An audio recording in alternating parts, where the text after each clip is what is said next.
মক্কার কুরাইশরা বলতো মা লিহাযা রাসূল ইয়াকুলু আত-তাআমা ওয়া ইয়ামশি ফিল আসওয়াক। ব্যাপার কি, মুহাম্মদ আবার কেমনে রাসূল হয়? আমরাও বাজারে যাই, উনিও যায়, আমরাও বিয়ে করি, উনিও বিয়ে করে, আমাদেরকে মারলে কাটলে লাল রক্ত, ওনারও রক্ত বেরোয়। তো তারা চাচ্ছিল, তারা বলতেছিল যে মানুষ না দিয়ে আল্লাহ যদি ফেরেশতা পাঠাইতো নবী হিসেবে, তাইলে না ভালো হইতো। তালবাহান, এটা কি বলে? ফেরেশতা পাঠালে কি বলতো জানেন? ফেরেশতা পাঠালে বলতো ফেরেশতাদের তো ক্ষুধা লাগে না, এরা বুঝবে কি আমাদের কষ্ট? ফেরেশতাদের তো জৈবিক চাহিদা নাই, এরা কেমনে বুঝবে? ফেরেশতাদের তো খারাপ কাজ করার প্রবণতা, টেন্ডেন্সি নাই। আমাদের যে কষ্ট, দুঃখ, ফিলিংস, এটা তো ফেরেশতারা বুঝে না। ফেরেশতারা কেমনে আমাদের নবী হয়? এটা ঠিক কিনা? তালবাহানা বলে কেমন রাসূল, আমরা যা করি তাই করে। আল্লাহ বলেন সব নবীকে আমি মানুষ হিসেবে প্রেরণ করেছি।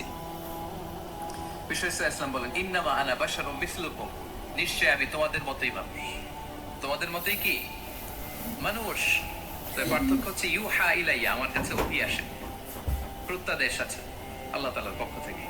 তাহলে 6 নম্বর যেই কমন ফিচার আমরা জানলাম, আল্লাহর পাঠানো সবগুলো নবী এবং রাসূল তারা কি ছিলেন?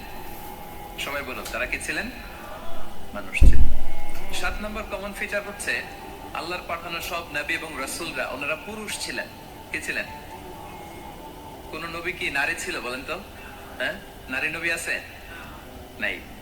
নবী হওয়ার জন্য ম্যাসকুলিনিটি শর্ত, পুরুষ হওয়া শর্ত।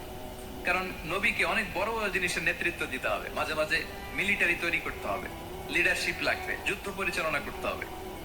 নারীদের পক্ষে এটা সম্ভব? কঠিন। আমাদের বোনদের অনেক ধরনের দুর্বলতা আছে, তাদের মাসে কিছুদিন তারা আল্লাহর আদেশে অসুস্থ থাকে, ঠিক কিনা? পিরিয়ড তাদের চলে, ওই সময় সালাত পড়তে পারে না, অনেক প্রতিবন্ধকতা তাদের আছে।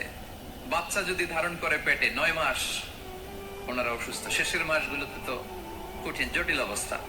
বাচ্চা ডেলিভারির পরেও 40 দিন ব্লিডিং আছে না নাই?